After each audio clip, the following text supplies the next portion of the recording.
हर कहानी कुछ कहती है, हमारी जिंदगी के साथ रहती भी है और बहती भी है। नमस्कार, मैं हूं मुकेश पचौरी। आप सुन रहे हैं अच्छी खबर.com पर प्रेरक किस्सों कहानियों के खजाने में से एक और कहानी। आज की कहानी का शीर्षक है लकड़ी का कटोरा। एक वृद्ध व्यक्ति अपने बहू बेटे के पास शहर रहने गया। उम्र के इस पड़ाव पर वो अत्यंत कमजोर हो चुका था। उसके हाथ कांपते थे और दिखाई भी कम देता था।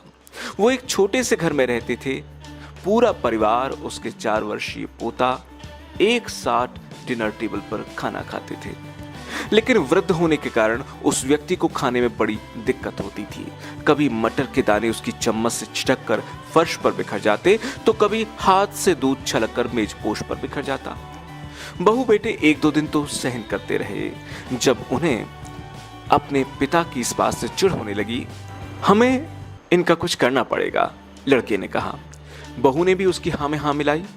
बोली, आखिर हम कब तक इनकी वजह से अपने खाने का मजा किरकिरा करते रहेंगे, और हम इस तरह चीजों का नुकसान होते हुए नहीं देख सकते ना। अगले दिन जब खाने का वक्त हुआ तो बेटे ने एक पुरानी मेज को कमरे के कोने में लगा दिया। अब बूढ़े पिता को वहीं अकेले बैठकर अपना भोजन करना था।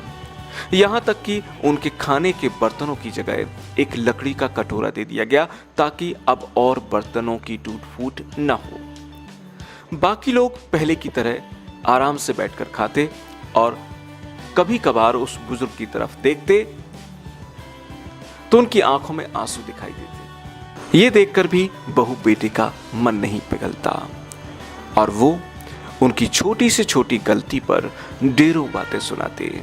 वहां बैठा बालक भी ये सब बड़े ध्यान से देखता और अपने में मस्त रहता। एक रात खाने से पहले उस छोटे बालक को उसके माता पिता ने जमीन पर बैठकर कुछ करते हुए देखा। कहा, तुम क्या बना रहे हो? पिता ने पूछा। बच्चे ने मासूमियत से उत्तर दिया, अरे मैं तो आप लोगों के लिए लकड़ी का कटोरा बना रहा हूं, ताकि जब मैं बड़ा हो जाऊं तो आप लोग इसमें खा सकें।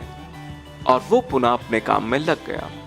पर इस बात का उसके माता पिता पर बहुत गहरा असर हुआ। उनके मुंह से एक शब्द भी नहीं निकला और आंखों से आंसू बहने लगे। वो दोनों बिना बोले समझ चुके थे कि अब उन्हें क्या करना है।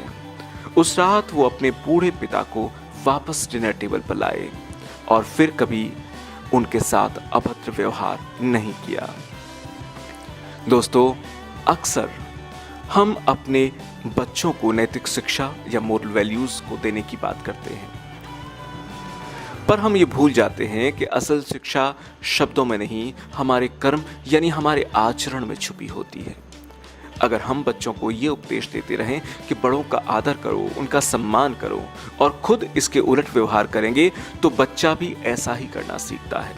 इसलिए कभी भी अपने पेरेंट्स के साथ ऐसा बर्ताव ना करें कि कल को आपकी संतान भी आपके लिए लकड़ी का कटोरा तैयार करने लगे।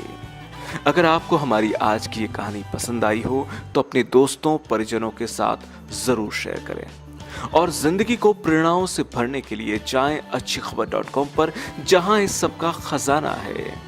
आप हमारे YouTube चैनल को भी सब्सक्राइब कर सकते हैं और सुन सकते हैं रोजाना जिंदगी को रोशन करने वाले विचार और प्रेरक किस्से कहानियां। अपना कीमती वक्त देने के लिए बहुत बहुत शुक्रिया।